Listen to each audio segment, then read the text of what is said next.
2 मई 2011 को Usama bin Laden को उसके अपने ही घर में घुसकर कत्ल कर दिया जाता है। ठीक 12 घंटे के बाद उसकी लाश को अरेबियन सी के अंदर नॉर्दर्न एरिया में हमेशा हमेशा के लिए ताबूत में दफन कर दिया जाता है। दोस्तों, सऊदी अरब के अंदर बिन लादेन ख़ानदान 54 बच्चों पर मुश्तमिल बहुत बड़ा ख़ानदान था, जिसके 17वें नंबर के लड़के का नाम उसामा बिन लादेन था, जो अमीर बाप का अमीर बेटा था। लेकिन इन सब के बावजूद सऊदिया अरब ने उसको अपने ही मुल्क में दफन होने की इजाज़त नहीं दी। दोस्तों, इसकी 3 मेजर रीज़न थे जो हम इस वीडियो में डिस्कस करने वाले हैं। दोस्तों, जान लो इनसाइडर के चैनल को सब्सक्राइब कीजिए और बेल आइकन को लाजमी प्रेस कीजिए ताकि आपको मज़ीद ऐसी इन्फॉर्मेटिव वीडियोस देखने को मिलती रहें। दोस्तों, सबसे बड़ी और मेन वजह सऊदिया अरब का उसामा बिन लादेन को बैन करना था। इसकी क्या वजूहात थी कि एक बिजनेस टाइकून का बेटा जिसने सऊदी अरब के हालात ख़राब होने पर 6 मंथ की सैलरीज गवर्नमेंट ऑफिशियल्स को अपनी जेब से अदा की, और जब भी हमेशा सऊदी अरब में हज का मौका आता था तो उसामा बिन लादेन के वालिद हज पर मुख्तलिफ स्कॉलर्स को होस्ट किया करते थे, जहाँ पर उनकी मुख्तलिफ खातिरदारी की जाती थी। यही वो मौका होता था जब उसामा बिन लादेन की उन स्कॉलर्स के साथ मुलाकात होती थी, और उस मुलाकात में ऐसे इश्यूज डिस्कस किए जाते थे जिसने उसामा बिन लादेन को एक्सट्रीमिस्ट बना दिया। उसामा बिन लादेन की माँ का कहना था कि ये सारी कार्रवाई जो उसामा बिन लादेन के एक्सट्रीमिस्ट होने में शामिल है, वो उसकी यूनिवर्सिटी लाइफ और कॉलेज लाइफ थी। दोस्तों, Osama bin Laden Jeddah university में स्टडी किया करता था, जहाँ पर उसका सामना मुस्लिम ब्रदरहुड एक्टिविस्ट के साथ हुआ, जिन्होंने मुस्लिम पर मजालिम की तर्जुमानी की और उन्हें ये एहसास दिलाया कि उन्हें खुद आगे बढ़कर मुसलमानों का दिफा करना चाहिए। इन्हीं दिनों में यूएसएसआर ने अफ़गानिस्तान में हमला कर दिया और वहाँ पर मजालिम ढाने स्टार्ट कर दिए। ये वो मौका था जब उसामा बिन लादेन ने अपने दोस्तों के साथ कई सीक्रेट विजिट अफ़गानिस्तान के अंदर किए, जिनके हालात देखने के बाद उसामा बिन लादेन को अंदाज़ा हुआ कि यहाँ पर मुसलमानों पर जुल्म ढाया जा रहा है, लिहाजा उसको आगे बढ़कर इसको रोकना होगा। और इसी दौरान उसने 4000 लोगों को ट्रेन करना स्टार्ट कर दिया। उसामा बिन लादेन ये ट्रेनिंग आउटसोर्स से किया करता था और इसकी सबसे बड़ी ज़रूरत फंड्स की थी। उसामा बिन लादेन क्योंकि अमीर बाप का अमीर बेटा था, लिहाजा उसे फंड्स का मसला वहाँ पर जो आ रहा था वो उसने अपनी जेब से हल किया। और ये मौका आता है जब 1984 के अंदर पिशावर बेस के अंदर वो अपना ट्रेनिंग कैंप कायम करता है। ये वही मौका है जब अलकायदा की बुनियाद रखी जाती है। दोस्तों, इसी दौरान सदाम हुसैन ऑयल एक्सपेंशंस करता आ रहा था, और उसने जैसे कुवैत को तबाह किया और उसके बाद उसने सऊदी अरब के ऊपर हमला करने का सोचा ताकि वहाँ पर तेल के ज़खायर को कब्ज़ा किया जा सके। इसी दौरान उसामा बिन लादेन ने सऊदी किंग को एक ख़त लिखा कि अगर वो चाहें तो उनके तमाम दोस्त और जितने भी उनकी फोर्सेस हैं वो सब मिलकर सदाम हुसैन के साथ जंग कर सकते हैं। और इस खत का जवाब आने से पहले ही सऊदी अरब और अमेरिका आपस में सुलह कर चुके होते हैं और वो मिलकर सदाम हुसैन का मुकाबला करने की कोशिश करते हैं। ये बात उसामा बिन लादेन को नागवार गुजरती है कि क्यों एक यूरोपियन और अमेरिकन आकर सऊदी अरब के साथ इत्तेहाद कर रहे हैं। यहाँ से लड़ाई शुरू होती है उसामा बिन लादेन की अमेरिका के साथ। दोस्तों, उसामा बिन लादेन हमेशा अमेरिका का मुखालिफ रहा और इसी दौरान उसने एक फतवा जारी कर दिया कि जितने भी लोग हैं उनको अफ़गानिस्तान में जाकर मुसलमानों की मदद करनी चाहिए।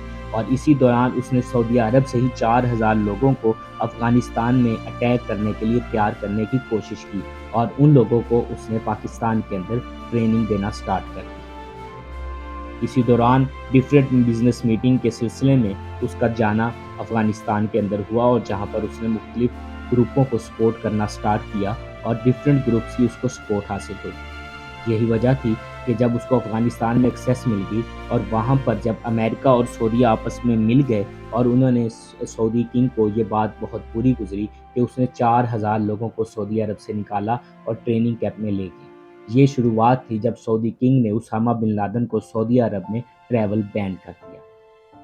इसी दौरान उसामा बिन लादेन ने पाकिस्तान में एक बिज़नेस टूर किया और बिज़नेस टूर के बाद पाकिस्तान से होता हुआ वो अफ़गानिस्तान पहुंच गया, और उसके बाद उसने सऊदी अरब की तरफ पलट कर भी नहीं देखा। दोस्तों, यहाँ पर पाकिस्तान की तरफ से मुख्तलिफ बयानात सामने आए, ख़ास तौर पर पाकिस्तान के जो मुशर्रफ साहब थे جو آرمی چیف بھی رہے، انہوں نے بھی اسامہ بن لادن کو ہیرو ڈکلیئر کیا اور انہوں نے کہا کہ وہ ہمارا ہیرو تھا اور لائک اس صدام حسین کی طرح۔ لیکن دوستو امریکہ نے جب اسامہ بن لادن کو اٹیک کرنے کی کوشش کی، اس سے پہلے سعودی عرب نے کئی بار اسامہ بن لادن کو قتل کرنے کی کوشش کی، لیکن وہ ہمیشہ ناکام رہے۔ یہی وجہ تھی کہ امریکہ نے خود سٹیپ لے کر اسامہ بن لادن کو قتل کرنے کی کوشش کی۔ جب اسامہ بن لادن کو قتل کیا گیا، وہ ایبٹ آباد کے اندر موجود تھا۔ ایبٹ آباد میں جب اس کو قتل کر دیا گیا تو اس کو 6.2 ہائٹ کے بندے کے ساتھ ناپا گیا، کیونکہ اسامہ بن لادن کی ہائٹ 6 فٹ تھی اور اس کو آئیڈینٹیفائی کرنا مشکل ہو رہا تھا، لہٰذا ایک 6.2 ہائٹ کا ایک American officer Osama bin Laden کے پہلو میں لیٹا، جس سے اندازہ ہوا کہ اسامہ بن لادن اصل میں یہی ہے۔ اس کے بعد انہوں نے بارک اوباما کو کال کی۔ جب یو ایس مشن کے آفیسر نے بارک اوباما کو کال کی اور انہیں ساری سچویشن کا بتایا، تو اس موقع پر ریمارکیبل ریمارکس تھے اسامہ بن لادن کے۔ اسامہ بن لادن نے بارک اوباما نے کال کے اوپر کہا کہ آپ کو $65 ملین دیے گئے، ساتھ ہیلی کاپٹرز دیا گیا اس مشن کے لیے، لیکن آپ کے پاس ایکسٹرا $10 نہیں تھے کہ آپ ایک انچی ٹیپ جسے کہا جاتا ہے وہ خرید سکے تاکہ اس کی لاش کی پیمائش کر سکے۔ یہ وہ موقع تھا جب ایک سٹریسفل آرمی کے اندر ایک خوشی کی لہر دور پڑی، کیونکہ ایک جوک ایک پریزیڈنٹ آف امریکہ کی جانب سے سنایا گیا تھا۔ دوستوں، اس کو قتل کرنے کے بعد ایبٹ آباد سے اسامہ بن لادن کو ڈائریکٹلی طور پر افغانستان لے جایا گیا، جہاں پر اس کا ڈی این اے ٹیسٹ کیا گیا۔ ڈی این اے ٹیسٹ کے بعد اس کو فوری طور پر American base camp, navy base camp پر بھیجا گیا، اور جہاں پر اس کو ایک تابوت میں بند کر کے ناردرن سی کے اندر، عربین سی کے ناردرن ایریا میں ہمیشہ کے لیے دفنا دیا گیا۔ دوستوں، کیا وجہ تھی کہ اسامہ بن لادن کو سعودی عرب نے تو لیا نہیں، لیکن اس کو پاکستان میں بھی دفنایا نہیں گیا؟ اس کی مین وجہ یہ تھی کہ امریکہ کا کہنا تھا کہ پاکستان سپورٹو میں رہا ہے اسامہ بن لادن کے، وہ ہمیشہ اس کو ہیرو ڈکلیئر کرتا آ رہا تھا، لہٰذا اس نے اس لوپ ہول میں ہی نہیں رکھا کہ جہاں پر پاکستان کو وہ اس کی لاش دے سکے۔ دوستوں، دوسری بڑی وجہ اسامہ بن لادن کے دفن کرنے کی یہ تھی کہ صدام حسین کو جیسے ہی قتل کیا گیا، اس کے بعد اس کی لاش کو وہاں پر دفنا دیا گیا، جو کہ ایریا کے اندر۔ دوستوں، 9/11 کے بعد صدام حسین کو جینوسائیڈ کرنا عراق کے اندر سٹارٹ کر دیا، جس کے بعد امریکہ نے ایئر کرافٹ اٹیک کے ذریعے اس کو کیپچر کیا اور 2006 کے اندر صدام حسین کو پھانسی دے دی گئی۔ یہی وجہ تھی کہ امریکہ خود صدام حسین کو تک کی بریڈ پلیس کے اوپر لے کے آیا، جہاں پر اس کو پھانسی دی گئی اور تک پر اس کو دفنا دیا گیا۔ اس موقع پر کافی پروٹیسٹ بھی کیا گیا اور صدام حسین کے بارے میں تاکہ پازیٹیو ریمارکس بھی دیے گئے، لیکن وہ کرفیو کی نظر ہو گیا۔ صدام حسین کو وہاں پر دفنانے کے بعد اس کی قبر کو ایک مزار کی شکل دے دی گئی اور مختلف عراقی وہاں پر آ کر صدام حسین کے نعرے بلند کرتے تھے۔ یہی وجہ تھی کہ امریکہ نہیں چاہتا تھا کہ صدام حسین کی طرح اسامہ بن لادن کو بھی ہیرو بنایا جائے اور اس کی قبر کو ایک شرائن کا درجہ دے دیا جائے۔ یہ دوسری وجہ تھی کہ اسامہ بن لادن کو دفن ہونے نہیں دیا گیا۔ دوستو، تیسری مین وجہ یہ تھی کہ جب اس کو نیوی ایئر بیس کے اوپر لایا گیا، وہاں پر سب سے پہلے مشن کمانڈر نے اس کا اسلامک پروٹوکول دیا۔ اس کو غسل دینے کے بعد اس کو وائٹ کپڑے کے اندر ایک کفن دیا گیا اور اس کے بعد اس کو تابوت میں بند کر کے دفنا دیا گیا، جس کے اوپر امریکہ کو کافی تنقید کا بھی سامنا کرنا پڑا مسلم کی جانب سے، کیونکہ ان کا کہنا تھا کہ سمندر کے اندر اس کو دفنایا نہیں جا سکتا تھا، جس کے بعد اس کے پاس دوسرا آپشن اس کو جلانے کا تھا، لیکن مسلمان تاریخ کے اندر ایسا کرنا گناہ کا کام ہے۔ لہٰذا یو کے اندر جو مفتی اور اسکالرز پائے جاتے تھے، ان کا کہنا تھا کہ اگر آپ کو ایک لاش کو سمندر کی جانب سے جو سمندری مشن کے اوپر ہو زمین تک لانے میں کافی وقت درکار ہو، تو آپ اس کو سمندر میں ہی دفنا سکتے ہیں۔ اسی فتوے کو فالو کرتے ہوئے امریکنز نے پورے پروٹوکول کے ساتھ ایک دعائیہ تقریب منعقد کی اور اس کی لاش کو تابوت کے اندر سمندر کے اندر دفنا دیا۔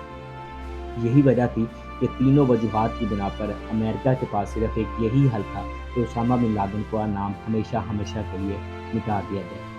دوستو، یہ ساری معلومات تھی جو اسامہ بن لادن سے ریلیٹڈ تھی اور اس کو دفنایا کیوں نہیں گیا، یہ 3 محرکات۔ امید کرتا ہوں آپ کو ویڈیو پسند آئی ہوگی، اور مزید ویڈیوز کو جاننے کے لیے جان لو انسائڈر کے چینل کو سبسکرائب کیجیے تاکہ آپ کو مزید انفارمیٹیو ویڈیوز ملتی رہیں۔